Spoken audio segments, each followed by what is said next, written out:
Before we move on, there was a question from Rich. Thoughts on getting over a slump? Yeah, there's one thing you can do. Okay, so here's something for you guys. So in the psychology section in the training program, I talk a lot about how to just have rock solid psychology, confidence, the right mentality, how to think about things long term, all that stuff, right? How to welcome your emotions, all those things. But at the end of the day, nothing will give you more confidence than good results, right? So, we're not going to be one of those pop psychology gurus that says, oh, you can be a zen master. Even no, well, when things are going bad, you're going to feel bad, and that's normal.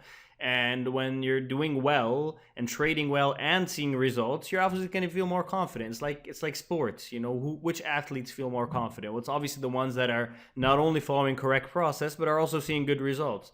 So one thing that you can do if you're in a slump is to basically, you always do want to maximize profit potential and all that, and think about pure process. But sometimes when you're in a slump, you might want to change your mindset and make it about managing your confidence during the slump. And sometimes the best way to do that is to get some wins under your belt. For instance, let's say you got in a short trade or a long trade or whatever, and you see a pretty big target for it, right?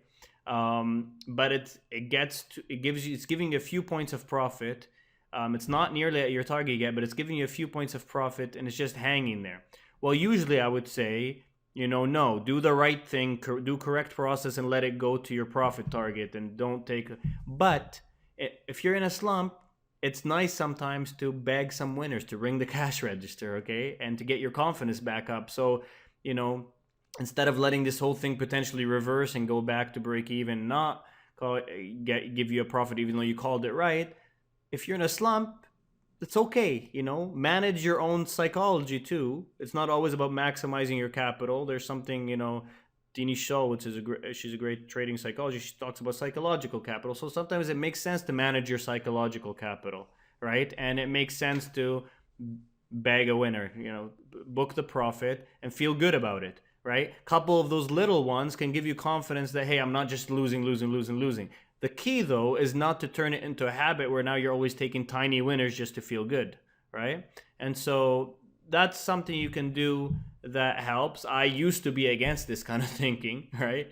I used to think, no, you gotta always do the right thing, but you find that after a while, you gotta manage your own psychology. So, it's funny that you asked this, but me and Owace were having this conversation just a couple of days ago, and we were talking about it, and he was talking about psychological capital, and I was like, yeah, you know what, you have a point. Like, sometimes it just makes sense to manage your own psychology. Just don't get in a habit of always then trading incorrect process just to feel emotionally good, right?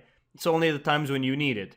Then when your psychology is back in gear, then you can flip on the switch and just be all about correct process and be aggressive and all that, right? So the other thing about that is that even though taking the non-purely correct exit um, is might not be the most profit maximizing thing in the long term for you in this instance, eh, the confidence it gives you that you just rang the cash register changes your mental state.